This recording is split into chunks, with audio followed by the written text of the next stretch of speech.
And we are live. The adult beverages will be poured. The kids are asleep. Welcome to New Dad Gaming, a show about fatherhood, gaming, and new fathers figuring out their gaming lives. My name is Trevor, and I have a 3-year-old and a 6-year-old. And I'm Jeff. I have a 10-year-old and an 8-year-old. Coming to you live, coming to you thirsty, coming to you tired. Very tired. This was the struggle, the dad struggle to get here tonight of so many kids just not sleeping. Nobody nowhere's getting down. No. I think there needs to be a video game of our journey of what happens every night. Just, right? Is that a rhythm one? Is it like Guitar Hero? It could be. It could be a bunch of like genres smashed in. Just you're doing everything at once, multitasking all the time. I think it'd be more like Metal Gear Solid, and it'd be us like under a box, like trying to really quietly get out of the room before they notice, so they just go to sleep. That's right. Yeah, no, that's a good one too. Oh Lord! So yeah, that we are recording relatively late for what we usually do. I think we'll have the energy to blast through it, but both of our kids, no one's sleeping tonight. But here we are. But what beverage powers people through, Jeff? Well, we have beer picks, so mine. Yes, sir. Is going to be Taste of Tonight, Muskoka Brewery, Born This Way IPA. Mm-hmm. So I'm going to crack this. So why don't you give us give us the audio and give us a little bit about what this beer is. Okay, there we go. It's been sitting in front of me, sweating. I'm ready to go for it. Okay. Again, from Muskoka Brewery here in Ontario, so I'm not sure if American listeners can get this one, but it's a hazy IPA. It says it's bursting with tropical fruits, and every can they donate to a Get Real movement, which helps combat discrimination, which is kind of cool. So I'm drinking for a good cause. There you go. It's not about yourself. It's about supporting a good cause, which is great. So as we usually like to do on this summer beer picks with New Dad Gaming, give us your initial take, and we'll swing back around as you'll be sipping on that through the recording. Have you been bursted with tropical fruit? It's definitely got tropical fruit right off the get-go. So we'll see how that sits for a, 11 o'clock at night show when we're both really tired. But yes, right off the front, tropical fruit. So very what good. Do you have cooking over there, though? Absolutely. So I actually have two. Now, I'm not going to drink two. I will not drink two because that would be a heck of a sloppy recording. But we had a listener recommendation come in. So nice. Longtime listener to the show, Tim, had written in with a recommendation. Now, I already had a couple lined up, so I wanted to go with something else, but I did try it beforehand, and it was delicious. So the Hazy Mariner Cloudy IPA. Fantastic name. Oh, it's amazing. And it's got this 1800 style can art, like this old ink pen type drawing on the front. Captain, it's got a seagull. It's much like the captain that sits behind Jeff's shoulder. Oh, yeah. If anyone catches the video of the recording of it. But the New England style pale ale showcases a hint of grapefruit, decent floral, and fresh, juicy, fruity hop flavors and aromas. What was most interesting, I found, small tangent on the recommendation, is it came with a caveat. Okay. So it said, I had this one, you should try it, it's delicious. But when I tried it, I was on the 4th hole of an amazing day of golf. Oh, no. It was super hot, it was super cold, the beer was super cold, it was delicious. Yeah. So the context of that, which means to have it in that moment, the beer is going to be glorious. Right, yeah. Right. So as far as a fresh take, I just bought it at the beer store and I'm sitting in my home. Will it hold up? Yeah, no, that's quite the challenge. That's but fortunately it did. It definitely but the hops were nice. It's the amount of hops I liked. There's certainly fruitiness to it. And it really made for a great summer's beer. I could definitely see this being on the golf course or the barbecue outside. So thanks so much, Tim, for the recommendation. The Hazy Mariner Cloudy IPA for the live drinking tonight. Because I'm a professional, and this is how we do things here. This one comes from England, specifically from Eagle Brewery, Banana Bread Beer. What? I felt like so far my choices have been a little safe. Well, maybe not, because I had an Iron Maiden beer the previous week, but as far as that was like a classic English lager, right? Then I had a golden ale. So this is just left field banana bread beer. Wow. There, the description on the website from Eagle Brewery reads thusly, which I thought was pretty nice. Long ago, ale was known as liquid bread. We've used our long history of creating the finest malt blends and added fair trade bananas to awaken the senses with a seriously fruity, rich, yet surprisingly versatile banana bread beer. You know, Wow. because you don't want to have the non-versatile banana No, bread no. beer. That's your first mistake. Let's go. Let's go ahead and open that one up. I am interested in your initial take on this one. Yeah, This and it's is actually called adventurous.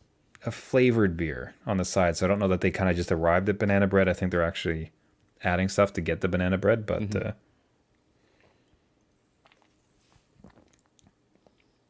Well, banana's there. It wasn't like immediate. I was for some reason I was expecting, much like yours was described, an outburst or bursting with. yeah, yeah, just kind of hits you over the head with it. But instead, it's actually it kind of hit like just like a normal beer, and then as it settles, we kind of start to get this banana. Okay, and now as it sits a bit more, that Oh, breadiness kind of comes in too. So, first take in, you're talking just a kind of a normal lager. It's like, oh, this is and tasty. Like that tastes pretty good. And then all of a sudden, hey, banana. And then it keeps on going. hey, bananas are here. Wow. Okay. So wow, excellent. It's happily subtle in the background as far as it's not just punching in the face with like they took the banana bread. It's like as if it was a Starbucks latte banana bread Yeah. nonsense and just Right. punching in the face with it. It's instead a really great beer that just has this kind of aftertaste of banana bread as it goes. One of those dessert beers. Excellent. So great. That sounds like some great picks this week. Yeah. And so, like I said, and thanks so much to Tim for the recommendation. Any other new dads listening would love to hear your beer picks for us to check out. So please do reach out to us at New Dad Gaming. Nice. All right, now, speaking of people we're interacting with and going back and forth, there was this amazing tweet that just threw us right into some memories of a show that we can all, as dads now, really relate to. Absolutely. So it's Angel and Xenoblade. So I can't read his Twitter. Well, Oh, so that's at Hela Zura. That's at HELEXZURA. yeah. Angel Xenoblade. So he tweets out, "I'm watching Malcolm in the Middle for the first time."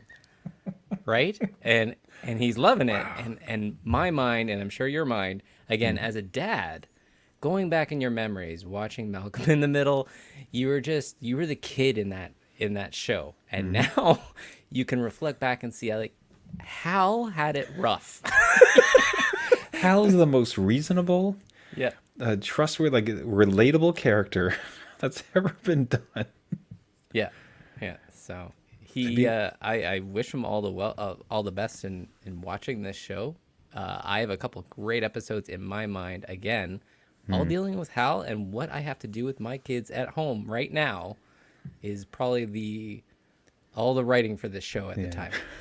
Yeah, it's just anyone who would remember the show, Malcolm in the Middle, I think, who goes on to have kids and any type of normal life, as it were, like becomes Hal. Like you just start to think back upon that. It's like that man was so reasonable. Like that's exactly what my life has become. And I think you and I were talking before the show, but there's a one episode I think many gaming dads would remember if they've seen it, where Hal goes to fix a light bulb. Yeah. He has a to-do list, and hey, Hal, fix this light bulb. But he tries to fix the light bulb, and I'm probably getting this the wrong order, but you'll remember the sediment. The light bulb is broken, but then the switch needs to be fixed. To get the switch fixed, the cabinet like kind of leaks over. When the cabinet leaks over, and then just a cascading snowball of tasks where finally he's up on the roof, re-shingling something after a couple like 2 trips to the depot. Yep. And his wife comes home just to berate, like, why aren't you replacing the light bulb? I am. What, don't you see what I'm doing? From Again, atop the rooftop. I can totally relate. In my own to-do list, I was supposed to clean up the dryer vent. I had to go to the hardware store, get like a special screwdriver to open up the vent. I went to go in my bathroom to have a shower, to go to the hardware store. The bathroom exhaust fan won't work, so I had to open up that. And then I like it was just this like, oh no, I'm becoming this character. and everything's spiraling out of control. So, Oh, man. all the best to Angel on watching this. Yeah. Angel, great show to get into. Hope you keep updating Twitter with the discoveries and as you start to relate to the characters more. Now, Twitter is where I discovered that, Jeff, you had started to dip your toe into A Plague's Tale, Yes. which, how's that going for you, buddy? Well, okay. So this is a game for anybody that doesn't know. It's called Plague's Tale: Innocence, and it's about two kids in what I thought was just it was medieval times. So there's a plague of some sort. I get it, right? So it was a PS Plus game this month, so I downloaded it, and I'm like, again, anybody that follows our Twitter at New Dad Gaming, I tweeted out, I'm going in fresh, and nothing better happened to these kids. Being a gaming dad, nothing better happened to them. So 5 minutes in, the family's ripped apart, tragedies are happening all over the place, and I'm just, again, stunned, and I, again, tweet back out, you gotta be kidding me. Like that meme of the guy just like, come on. Like, just... So These guys got to be okay, right? Yeah, Right? I hope so. Come on. So I do like that you decided to go into this game just completely fresh and clean, and then you saw two kids, and you're like, oh, I'm sure this is going to be fine. yeah, What could go wrong with two kids in a game called A Plague's Tale? I'll be fine. dangle that innocence above me. Make sure that they're bond with them, and then slowly lose them over the course of the game. Whatever. Come on. So then 5 minutes. So Jeff's comment says I'm just going to start it fresh, no big deal. Next comment, Jeff is like 5 minutes in, basically tweets the guy saying like, "What are you doing to me? Like, what is this?" Yep. Focus Home Interactive, the developers of the game, tweet back at us saying 10 minutes in, and they have this celebrity and the freeze frame where like I don't know what the right way to do it, but like the dizzy focus. Yeah. Where it's as if the world is spinning except for his face. Like, Yeah. Yeah. so 10 minutes in. Woo!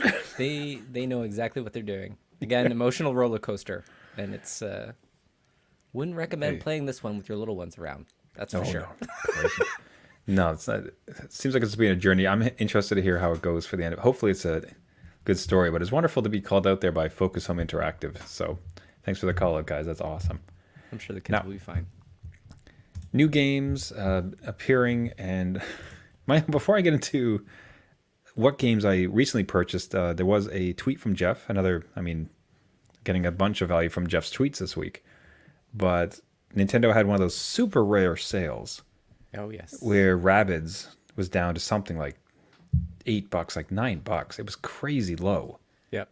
And you could see the previous price, which is usually like 40 to 60. And then all the way down, you're like, Nintendo, are you okay? So I purchased that one. I also purchased Trials Fusion, both of which I'd like to talk about. But my favorite part of the initial purchase was I saw that on my desktop, just my computer, went to Nintendo Online, purchased it. It was going to download to the Switch. Later in the day, when it comes time for my kids' kind of daily gaming, or the gaming we'll give them sometimes, he comes out like, Dad, there's new games. New games showed up on the computer. Look at this. Where'd these come from? Oh, it was like wow. Switch Santa that just like snuck into our house and just bequeathed these games to him. Just airdrop them right in the system. Look, Nintendo's being awesome. Look what they're doing. Look what games showed up. It's like, yeah, I bought them. Yeah, exactly. They cost money. It's very much like Christmas morning, where it's like the best toy you don't want Santa to get credit for. Yeah. Yeah. I think we discuss that every year, and it's sort of like, no. I got those games. I put those on the Switch. Those did not magically show up. Nintendo doesn't do that, son. Yeah. No, that's awesome. I remember, like, again, on my son's 3DS, when I used to download demos for him, they would show up as little presents. So he was just like, oh my God, this is amazing. And you got to pop the present and open it. So why on earth don't they do that? That's amazing. It's imagine simple thing. Because you could say, like, especially since we're hurtling towards digital only, like we're not gonna be able to wrap presents under the tree. But if you can say, hey, it's your birthday, check your Switch, and there's just this floating birthday gift they get to have some massive animation for, that'd be amazing. It would be, like, again, and you can maybe even have a countdown timer to their birthday where it opens up, right? Or they're allowed to access it. Yeah. Oh, you can't. Yeah, you can't even open it until. That would be cool. Jeez. I mean, Nintendo's listening to this podcast, right? We say that every week, and it's like, I don't know that we get what we want. But that's odd. So that is amazing. Anyway, so the two games I did get, Mario and Rabbids. Mario Yep. and Rabbids Kingdom Battle, which was Excellent game. yeah, you've recommended it a few times, so I was really happy I could pick it up. Interested to see it. If anyone listening hasn't seen it, it's Rabbids from the Ubisoft games mixed with Mario Kingdom characters, and they're battling in an XCOM style battling system. Yeah. So, Yeah. so take that amalgamation, just mash it all together, and imagine what it'd be like. It seems hyper fun. Anyone I've ever heard talk about it seems like enthralled with it. So happy to get it. Real funny. I don't know if you've had a similar scenario with your kids where they know immediately as soon as the game arrives, they know more than you about it. Because mine had said as soon as it opens, like, "Oh, I saw a video on this. I know what to do." And he starts Oh just wow. playing. And I've Oh I've wow. never seen gameplay for this. I've never known how it works. So I'm Uh-oh. watching him just dive in, like, "Oh, I've watched a video. I know what to do." It's like, Yeah. geez, slow your roll, man. This is crazy. You can't even read yet, and you're already able to discern how new games work. Have you had similar of your kids? I know like your kids obviously blow you out of the water with Minecraft, Oh yeah, yeah. but have there been any new game experiences where like, oh, I know what's up here? Oh, yeah, absolutely. Again, with game demos, they would want to download this demo that they've obviously seen somewhere, jump right in, and they know all the mechanics right away. It's crazy how much they know, like absorb through those kind of videos. But then you ask them to do, pick up your clothes off the ground, and they're like, I don't know how to do it. So yeah, no, that's great. It's an awesome as a little gamer, kind of picking that stuff up, not a problem. But yeah, scary at the same time, where they're like Pretty showing scary. you. It sounds like we should really get some of these, maybe Ninja or Doctor Disrespect, if they could start doing gameplay videos of how to pick up clothes Yeah, or right. close doors or like not use Mix an that entire in. bottle of soap. Shutting off the lights after you leave a room. God. Oh, there you go. Again, we're like Malcolm in the Middle again. We're like, how? Hal, buddy, where are you, man? Please. So anyway, so it was so it's been absolutely fantastic. I'm really enjoying that one. And like I said, just its arrival and blowing his mind of how on earth a new game's showing up here. Look Yeah. what we got. Yeah. No, look what I got us. And the game itself, like really excited to get into it. The other one I did get, so Trials Rising, like this one was on for like $8. Right. And for myself, like I think you've played Trials before, Jeff. Yes, I have. So we've had that game running in our family for a bit. So I'm interested to hear how this one turned out in your Yeah, family. well, it was just I adored it. I played the heck out of the original one on Xbox 360, I think it was. Oh, nice. Yep. And I think the greatest mechanic, which seems to have remained in all the latest iterations, is the quick restart, Oh, yeah. which is super dad friendly as far as like limit of game time, because there's certain checkpoints throughout the matches when you're trying to get through, like possibly get to the end of these courses, and if you crash, one button, bam, you're immediately back. No load screens, no death animation. It's just like made a mistake, back, made a mistake, back, made a mistake, try again. And that is fantastic. That translates great for kids. Absolutely. As I watch my kid, because I'll tell you one thing. What does a little boy love more than a motorcycle with a dude crashing horrifically over and over again? Yeah, I can understand that. I see, because it was just like I can't describe the hysterics he was in. I'm talking like on the floor, rolling around laughing. Like it's just the greatest thing he's ever seen. His little stuntman just slamming into the side of buildings as he fails. And eventually he's making it up. But like this game had such huge humor potential for him. Yeah. Yeah. No, and that's good to see too, right? Where it's something that was like could have been, really frustrating, and again, not made so with those quick load times and just having comical fun.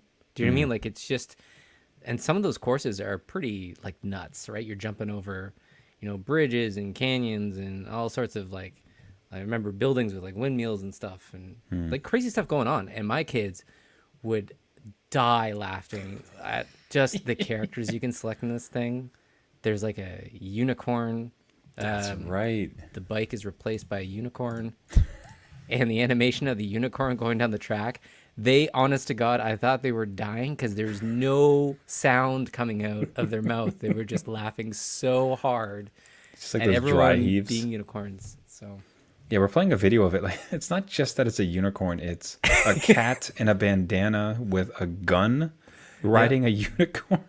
You know why And not? I gotta say, like, there's something so refreshing about a game that just doesn't take itself so seriously, but Yeah. it also doesn't use that as an excuse for bad gameplay. Right. Because Yes. the mechanics of this game are rock solid. So the replayability, the fun of like the weightiness of the bikes itself, the challenge of the courses, like it really grabs a hold of you. You want to get this, right? Yeah. Tons of fun. So their willingness to embrace charm and silliness doesn't detract from the fact that at its core, this game is fantastic. Like just absolute blast, right? Yeah, absolutely. Like it's mixing, like you said, mechanics with that spectacle, right? There's just a visual feast of just stuff going on. And again, like what we're watching on screen is this like medieval level where they're going through like underground skeletons and being catapulted across the sky. But again, if you were playing this as even an adult gamer, the mechanics themselves are super tight and you could really go through these time trials. Some of them are insane how competitive they can get. Yeah. And I've tried my hand going online with this thing. I want to hear about that because this infusion, that's a big part of it. You don't have to be online, and there's Yeah. also I was really happy about local multiplayer, Yes, yes. which again, like, man, these devs get it. These devs should get as much. I feel like I should go back and pay full price because they're just checking all these boxes.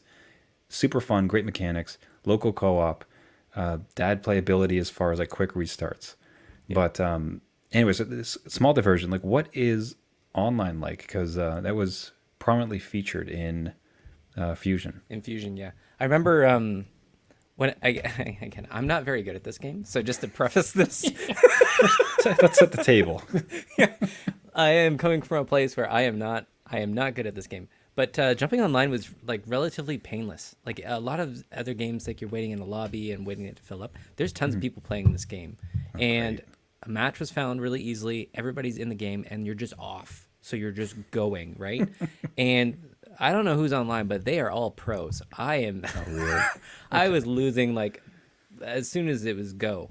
But again, just to go down that race, get out, get into another match, it's almost as quick as just the offline stuff. So Excellent. just having that there, it was fun just to be online. I don't really play online games all that much just because of the waits. And then if you suck, you have to wait again in the lobby for the next match, blah, blah, blah. But this was a cool one to get online and just kind of, again, these are short matches too, right? Like you can just kind of take in, pick up and play, and then go do something else if you need to. Go do your to-do list that you need to get at, right? So it's good for dad gaming for sure. Yeah, no, so satisfying. Like it's just when you really hit that great run, when you manage to pull off a backflip into a wheelie and you jump off into something else. Like it's just so mechanically satisfying. So it was such a joy to see it on sale and then to watch my kid just like heaving with laughter as his character went. It's a good shakeup. Like I'm gonna be real happy not to play Lego Marvel for a little while. get him onto this thing for a bit. Put motorcycles back in Lego, you'll be right back, Trevor. Yeah. You'll be right there. I will be curious on what this game will look like on the new Switch Pro. Oh no. They did it. They launched it. It's everything we ever wanted. They did it. They gave us a new screen. That's fine. To me, it feels more like the Pro. Do you consider it an equal upgrade from the PS4 to the PS4 Pro? Is it comparable in your mind? I don't think so. Just because they didn't upgrade the internals at all. So like the machine itself is still. When did the Switch launch? 2017, 2018? Yeah, Like it feels 4 like years 3 or ago. 4 years ago. So it still has the 4-year-old tech, and then they're charging more. So like a typical Nintendo price, right? So I understand the PS4 to PS4 Pro. Like Yeah. there was more added to it in the internals, right? You can get more out of it. So they added more to the price. They expanded the screen a little bit. I get it. It's a different type of screen. But to go up in price on a 4-year-old machine, I'm like, oh no. But if you don't have a Switch, this is the one to get. And I will say the defining feature of any new dad gaming, again on screen right now, is the kickstand. Yeah. The kickstand on the old Switch is this tiny little thing that looks like it was just there to cover the memory card or something. Like it was just like an afterthought. They're like, hey, why don't we make it kick instead of just like slide up? Yeah, the current one is terrifying. Yeah, I'm surprised mine hasn't snapped yet, honestly. Yeah. So Now I wonder what the pro moniker feels a bit disingenuous. Like it, I'm not getting. There was a decent pushback online for it. I don't know that it's really warranted. Like it's fine. Like it's kind of a nice mid-cycle upgrade. It feels more like the PS2 Slim in my yeah, view. okay, yep. It's just it's a decent hardware upgrade. Like we've shifted some stuff around. Is it that much worth it to have a better screen? Like I do wonder what the case would have been not to add 2 more gigs of RAM or more internal memory. Yeah. It just gives something extra that would make that pro moniker stick better, right? I will say I probably 95% play the Switch in handheld form. I'm not sure about you guys. You might be playing on screen like with your family. I totally understand that, but this thing is more handheld in our house. So Yeah. it'd be nice to have that screen just to pop. Yeah, I think currently we're more on the TV, but I certainly like the handheld mode. Once I get through a couple games, I want to get back into a couple of the Switch titles that I have. So it'd be nice to have. It would be nice to have the larger screen of it, but I don't know. It certainly doesn't feel like it warrants a gaming dad upgrade at this part of the cycle. I'd really not have any desire to get this. No, again, if it was clamshell, we'd be all over this. Yeah, just I'm telling you that the Game saying. Boy SP, and it comes with like 50 Game Boy games, and the whole thing is just in that clamshell. It's a slam dunk. It wins every time. Yeah. Come on, guys. I mean, again, Nintendo's listening, so they'll give it to us. It just takes time. So, Okay, we'll get around to it eventually. that's right. Yeah. So on that call to action for dear Nintendo, we will wrap it up for the week. Once again, thank you, listener Tim, for the great beer suggestion. Thank you, Angel Xenoblade. That's at LEH. That is at HELEXZURA for the interaction there and the reminder that we've all become Hal from Malcolm in the Middle. That's amazing. Now, wrapping up the beer for this week, how has this one sat with you? This one's okay. I can't see it continuing at a late night drink. So like if you're out in the sun and maybe after mowing the lawn, doing howl work, this one would be good. Again, it's that tropical rush that I'm getting. It doesn't really do anything for me in the evenings, but during the day, can totally see it. So that's where it's at with me. How's yours going? How's the banana? Delicious, man. Really Yeah? delicious. Surprising. Like, again, Wow. it would feel more like a throwaway or almost, I don't want to say joke beer. That's not the right way to say it. But given the flavor profile, much like the Starbucks flavored latte, but instead it's just this base of a delicious, great beer. Okay. And then as you finish up on the kind of the aftertaste of it, just the subtle hints of banana and bread. And specifically, I mean, I'm a guy who likes some banana in my beer. Right. With one of my favorite is Side Launch, which has banana and cloves. Yep. So that made it familiar to me. And yeah, surprised. I think what's great about it is how amazing it is and how subtle they were able to work in this theme of banana bread. So Interesting. kudos, Eagle Brewery. You did it. Wow. You done did it from England. I wonder if you drink it warm, if it would be like a warm banana bread. Yeah, if you put it in the microwave, well, and slap a little butter on it, will it really enhance the flavors? I will suggest you do not do No. this. All right, we will wrap it up there for the week. Everybody, thank you so much for listening. This has been New Dad Gaming. If you like the show, what would really help us out is if you went to iTunes, Google Play, Stitcher, Spotify, any of the major podcasting networks, and subscribed. That helps us out in a huge degree. Much does a rating and a comment on the show, as well as a pass along to any gaming dads who might appreciate it. If you'd like to follow the show, you can reach out to us on Twitter or Facebook at New Dad Gaming.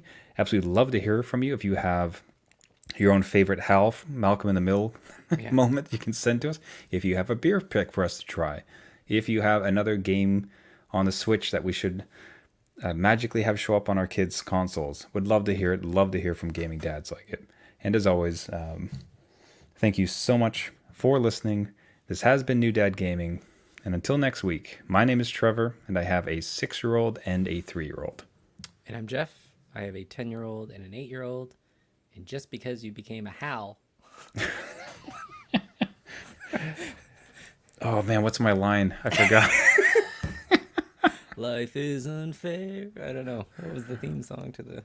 I was trying to think of more clever. Oh, hit me one more time with that Hal line. I liked it. Okay. And just because you became a Hal... doesn't mean it's game over. See you next week. See you later. Life is a mystery.